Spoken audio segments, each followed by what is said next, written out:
Qué gusto verte. Ojalá así fueran de estoicas las noticias de México, Hugo. Y yo coincido contigo, no hayan qué hacer para justificar la ola de violencia que se vive en México. Las cosas están realmente preocupantes. Abrir el periódico para los que todavía los abren, para los que lo visitan en internet, buscar las páginas web de cualquier periódico, de cualquier medio, de las notificaciones en redes sociales, en WhatsApp. Es increíble la cantidad de noticias de violencias que hay, desde ataques al clero hasta lo que pasó el día de hoy en Puebla, que no me parece un tema menor, una balacera en un centro de vacunación para niños en Puebla, pánico, gente corriendo, pésimas fotografías, y me parece que sale muy afectado el mexicano. Hugo, ¿cómo lo ves?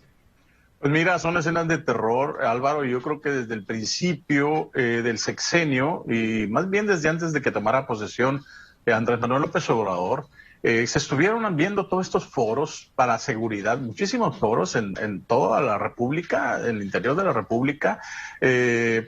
Alfonso Durazo fue el que recolectó toda esta información. Esta radiografía ya estaba muy clara.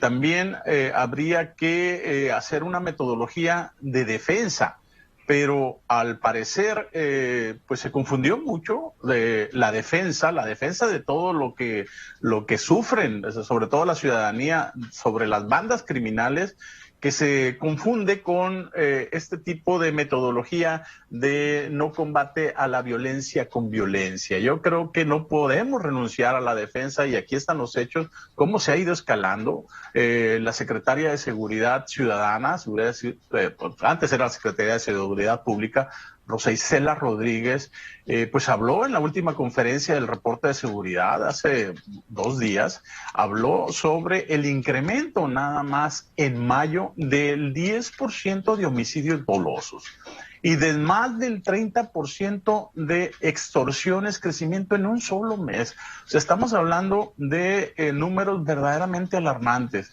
y se trata de justificar con retórica todo lo que no se ha podido hacer.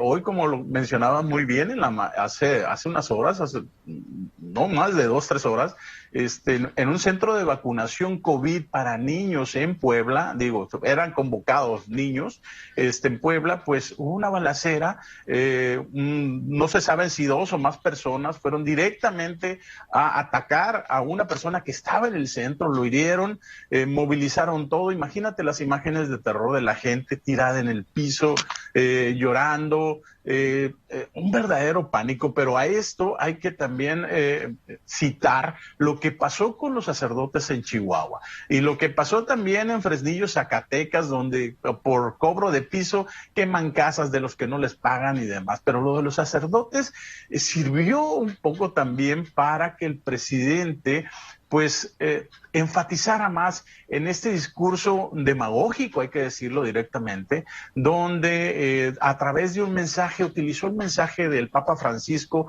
para justificar su método de no violencia. El Papa Francisco se lamentó mucho sobre lo de los sacerdotes, sobre el asesinato de estos 2 en Chihuahua, y dice que no se puede utilizar la violencia, y está reprobando la violencia. El Papa Francisco creo que se refería directamente a la violencia del crimen organizado, de parte del crimen organizado. Sin embargo, bueno, pues el presidente, como tú bien lo dijiste en un principio, no hayan que hacer, y simple y sencillamente no hayan que hacer, porque esta gran fuerza que en México era una parte alterna para el combate al crimen organizado, desde el sexenio de Felipe Calderón, que es las Fuerzas Armadas, el Ejército, la Marina, la Fuerza Aérea, todos estos organismos de las Fuerzas Armadas, pues están siendo utilizados para otra cosa. Claro, implementaron... Sí. Hugo, perdón, pero en toda justicia, si nosotros vemos el número de menciones que había en 2004, por ejemplo, de noticias de violencias en medios, te sorprenderá saber que había más que ahorita, ¿no? O sea, si nosotros tomamos como base 100, es decir, el punto máximo de noticias de violencia en México del 2004 a la fecha, vas a encontrar que fue justamente octubre del 2005, donde hubo un máximo número de menciones de violencia, y aquí estamos hablando específicamente de México y noticias. Y esa tasa, ese ritmo de malas noticias, vamos, de violencia, fue bajando hasta 2015. Lo que sí es cierto y hay que admitir, y que yo creo que son datos que valdría la pena que el gobierno viera, es que 2015 a la fecha ha ido incrementando más o menos a los niveles que veíamos en 2009, que era justo en medio del sexenio anterior. Y eso creo que es algo que nos debemos empezar, del sexenio, perdón, de Felipe Calderón, y creo que eso es en lo que nos tenemos que enfocar. Tampoco podemos decir, Hugo, con franqueza, que la violencia es un fenómeno de hoy. Lo que pasa es que parecería ser que, lejos de seguir una tendencia de disminución, se está rompiendo esa tendencia de disminución y estamos, parecería ser, en una tendencia de aumento, ¿no? Bueno, Álvaro, yo creo que aquí debemos de tomar en cuenta una parte muy, muy importante, que de estos 4 años de gobierno, prácticamente hubo una especie, pues no de tregua, pero sí una especie de descanso por la pandemia de 2 años. Y ahí definitivamente, por otras causas diferentes a combate al crimen organizado y todo lo que podamos tratar de ver como metodología, la pandemia bajó la criminalidad simple y sencillamente porque hasta los criminales se tuvieron que resguardar. Entonces, a estos números sí hay que extrapolar esta parte de la pandemia donde fue un descanso. Sin embargo, estamos hablando de más de 120,000 muertes dolosas, que esto ya rebasó a los sexenios anteriores.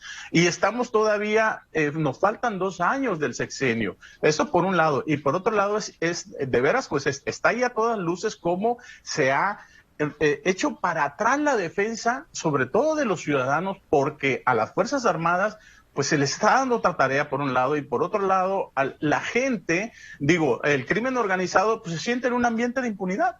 Y obviamente esto los alienta. Liliana, ¿tú cómo lo ves desde tu perspectiva?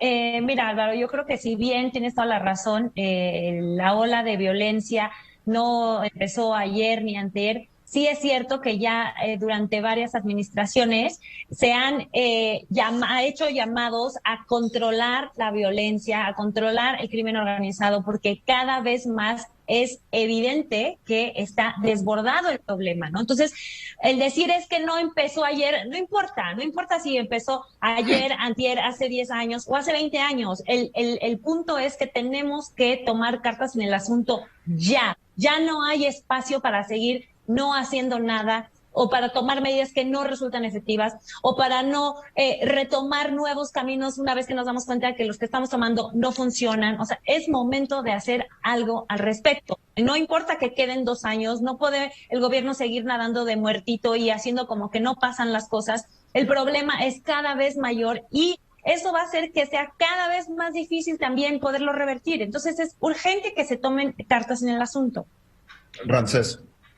Yo creo que básicamente lo que está sucediendo en Puebla, yo creo que debemos de pensar en los niños. Están viviendo en un lugar muy, muy peligroso. Ya los niños ya no van a poder salir, van a salir con miedo. Y creo que los días que, como por ejemplo en mi edad, podíamos salir a la calle a jugar fútbol y todo lo demás, vemos que los niños cada día, sus espacios están siendo cada día menos para poder convivir. Aquí el problema es qué se va a hacer hacia el futuro, no tanto por nosotros que tenemos más de 50 años, sino los muchachos que hoy en día están creciendo y qué es lo que le vamos a dejar. Mira, yo lo que les diría un poco a los tres es que el asunto de la violencia no empezó ahorita, pero parecería ser que no estamos haciendo nada para romper la tendencia negativa, y eso es lo que me parece inaceptable. Me parece que hay que hablar mucho más de eso, hay mucho más que decir. Gracias por el gran tema, Hugo, y regresamos después de